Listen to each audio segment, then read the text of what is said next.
Welcome. Today in front of me Motorola Moto G82 and I'll show you how to check battery temperature with Ampere app on this device. So let's just first launch the Play Store application, and here in the search pool enter Ampere because we should get this application. So that's why I tap to install and wait a couple of seconds while this application downloading and then installing on your device.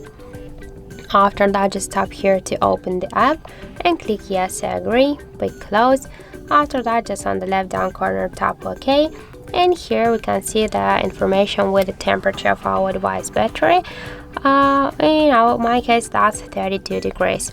Also we can find here more information about our device battery, like the level, capacity, voltage, device model, Android version, and more other info.